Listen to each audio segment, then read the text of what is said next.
As we speak, Shanghai and the areas around the city are experiencing heavy rainfall. Citywide authorities have raised their flood emergency response level. What other precautions have been taken?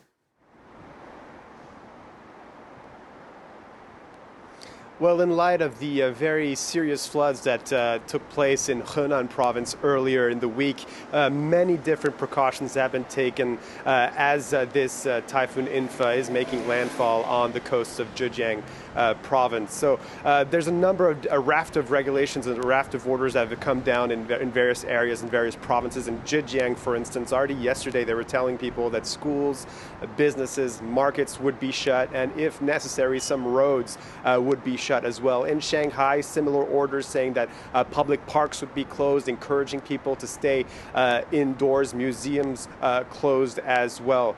And a lot of the measures that have been announced are relating to transport, both of Shanghai's airports, Hongqiao and Pudong.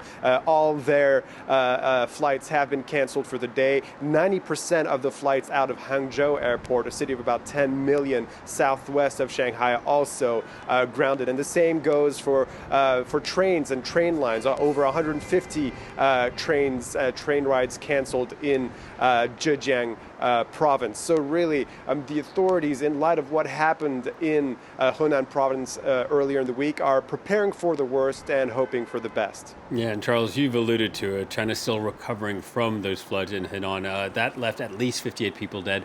These floods and the risk of flooding in general has become a real test for authorities, hasn't it? Absolutely. The authorities in Henan province still working on clearing the streets of Zhengzhou and Xinjiang, other cities and other areas in Henan province as we speak. And right now, at least 58 people have been left dead because of those incredible floods.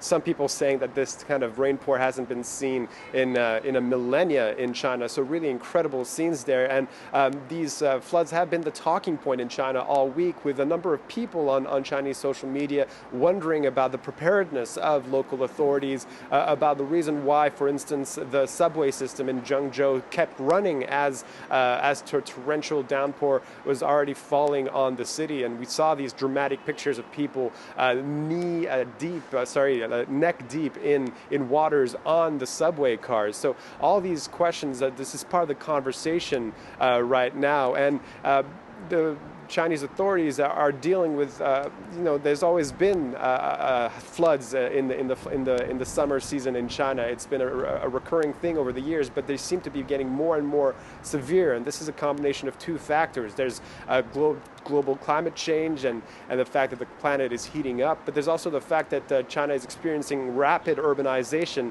meaning that often cities' drainage systems can't cope with the number of people coming to the cities. So China, in addition to its pledge to reach carbon neutrality by 2060, will also have to adapt to these new meteorological conditions every year. All right. Thank you very much, Charles. Charles Pellegrin